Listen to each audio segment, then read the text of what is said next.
season finale, big episode, a big review. Here we go. So many good aspects, but we finally get the Hopper and Judy, like the actual connection that we've been waiting for. I did actually have quite a good laugh at it, like the sync up of them getting changed, like the awkwardness, and then they're off in their own little corners, and they like synced up with their like change of clothes. They have really good chemistry. Then obviously she goes over and has that little banter with Hopper, and it was good to see them finally have that connection about talking about the date, and then they do kiss. But everyone is always interrupted by something in this show. Like for some reason, the writers just hate the characters, and like they just want them to have that interruption. So the phone rings and they've been waiting for this phone call for a little while. I loved how Nancy was like giving the rundown in the bus. She really felt like Jill Valentine. Like it had a little bit too much of a Jill Valentine. Like I'm a big Resident Evil fan, and she just felt like Jill Valentine, like obviously giving directions and just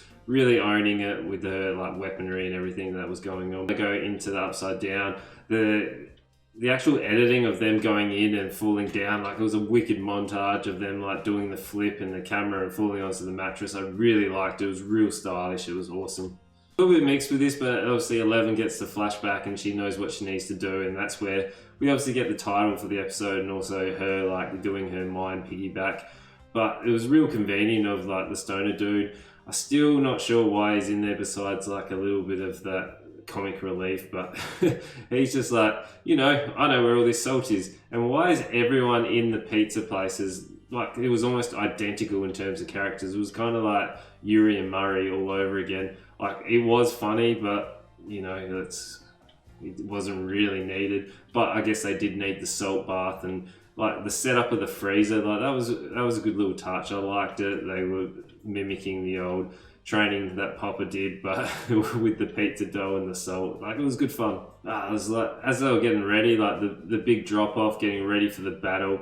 I really liked how they did the little different zones where they dropped one team off at the Vecna's house, and they were doing their lights to try and find where Vecna was, and they're giving like the lookout, and then the rest of the team were off to go into the dark. And like it was really cool how to see the sort of divide and conquering, and it was really coming to a head, and they were really pushing it. And then when actual Jason's team get obviously the lead and they come in, like there was lots of conflicts coming in everywhere. The pace was up, it was all flowing, and it was just everything was happening all at the same time. The little cheesy line when the actual basketball gang attack Lucas's sister, it was like crit hit, and like when Lucas is getting attacked, when like Max is in a trance, like everything felt really tense, and I really liked how that was kind of going on. Max's actual, when they're getting ready, like when she turns off the bush, and like her interaction with Vecna as she's like trying to talk to him and really like aggravating to come out and get him.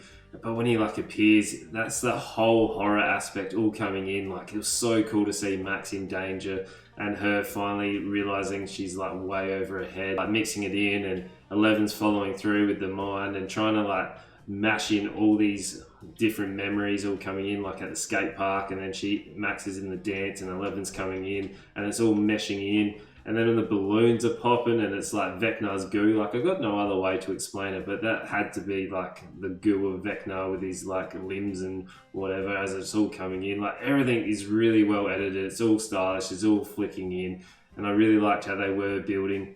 When it does all finally kick off, you've got Dustin and Eddie on top of the actual caravan that they've boarded up, and like that actual where he's shredding on the guitar and the full metal scene, that was such a good use of music. Like everything was happening at the same time, and I really liked the song choice. Like it was going into the master, like everything fits so well, and like as it was going, he just starts shredding on the guitar and doing his solo, and all the bats are coming, like everything was kicking off. I loved it. It was such a good scene, and that's where I feel like they should have kept the pace from there, but then they obviously do that rubber band effect where it's like build, and then come back down. Like it kept doing that all the way through. Like it's a long time for them to do that. I'd rather them just continually build that pace so it just comes off as everything's really coming into that point where we want to see.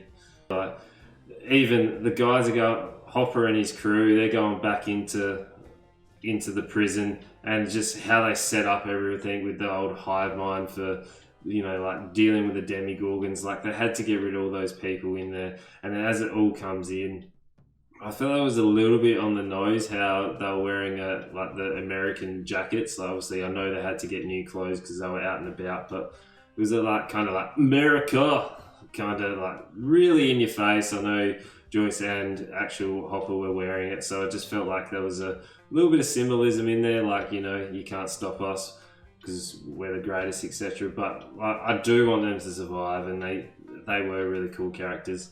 I liked Vecna obviously giving his story to 11, so obviously when 11 and Vecna do finally get their massive confrontation, really well done, and like it's just such a cool scene seeing how arrogant actual Vecna is, and telling 11 that it was her fault and how he has developed and created all the mind flares and everything.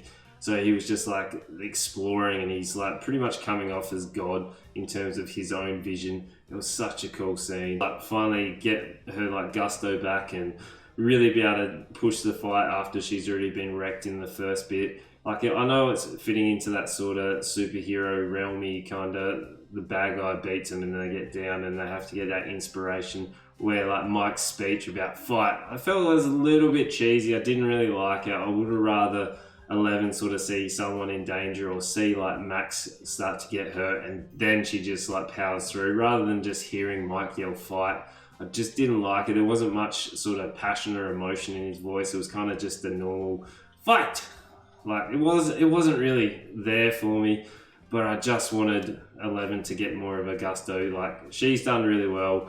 And then the actual final confrontation, that was really sick to see, and where everything's coming in, where we actually do get to see the emotional payoff of Max becoming like the gate, so like her limbs start to break and her eyes are bleeding.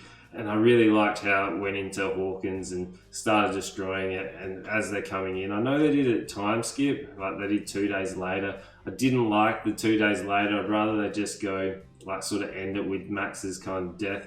I really didn't like how 11 didn't want to let Max die and she's in a coma. Like it's taking away from that emotional sort of ride where like Eddie obviously met his end, and that is an emotional ride because like you can see Dustin is actually really hurt by it. And I want that emotional payoff. I don't want her to be like, I was able to start your heart with my telekinesis power. Just let Max have that emotional payoff. Don't bring her back in season 5. That would really ruin this actual whole build of a season for me. And, like, there's not that much wrong with this episode. Like, I did enjoy it. There were some scenes that were probably extended too long than they needed to be. But I didn't like how they hung around. It kind of felt like how Obi-Wan, they hung around and tried to tie up all the loose ends. Like, they should have just ended it where the Hawkins started to explode and sort of dealt with the aftermath in the start of season 5, like picking up the pieces from there. But they just hung around. I know we had the emotional reconnection of everyone together, like everyone comes back in, but I would have just liked it to sort of leave on a little bit of a cliffhanger. Like you've seen the final confrontation and we know that they're going to be alright for a little bit of time, but we can also see that they're still not out of the woods yet. And I know there's like some stuff on the horizon, which that's how we end it. But I did like the emotional payoff. I don't want Max to actually survive. I know she's actually quite a good character in there, but for that emotional payoff, we need those characters to actually die, so we actually do have that tension for the rest of them. And yeah, like, let me know what you thought about the season. If you're excited for season 5, which should be the last one. I can't see how they can keep going with these kind of stories, but such a cool season. Perfect, like 4 episodes at the start, and then definitely was worth the wait for episode 7 and 8. So yeah, you know what to do. Make sure you like, comment, subscribe, and take friends.